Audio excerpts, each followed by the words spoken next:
You're watching in English News and I'm Abdul Ahad Mohammadi. The European Parliament has asked Afghanistan and Pakistan to pay immediate attention to the crimes against women and advised them to ensure better laws to protect their basic human rights.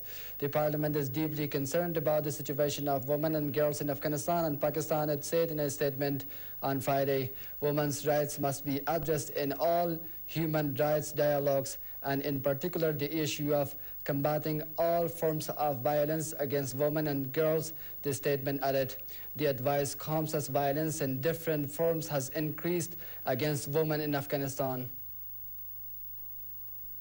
Iranian Interior Ministry says more than 94% of refugees in Iran are Afghan nationals. Iran's Mehr news agency reported on Saturday. Iran has been hosting millions of Afghan refugees since the Soviet Union invasion of Afghanistan in 1979. The ministry said that there are 92 countries in the world. That population of each of them is less than the number of refugees in Iran.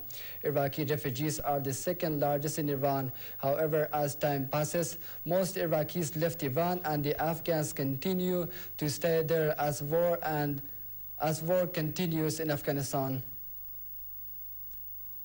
The initial withdrawal of 100 German soldiers from Afghanistan will not take place before Christmas and won't be accompanied by a celebration, German Defense Minister said on Saturday.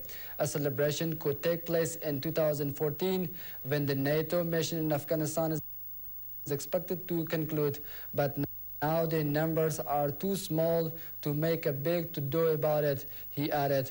On Wednesday, German cabinet presented two withdrawal plans, which still have to be approved by the Bundestag.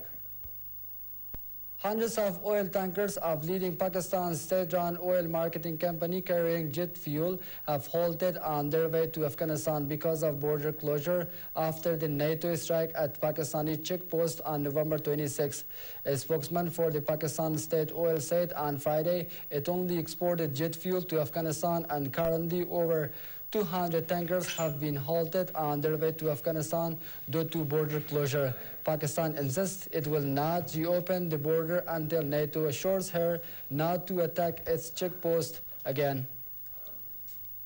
Leon Panetta of the U.S. became the first defense secretary to visit Libya, arriving to assess the progress as well as the challenges facing a government trying to unite rebel groups that ousted Muammar al-Gaddafi with the support of NATO attacks. Before his arrival, Mr. Panetta said his goal was to have a chance of looking at that situation up close, but also to pay tribute to the Libyan people for what they did in bringing Gaddafi down. Mr. Panetta acknowledged that the nascent Libyan government was working through some very difficult issues.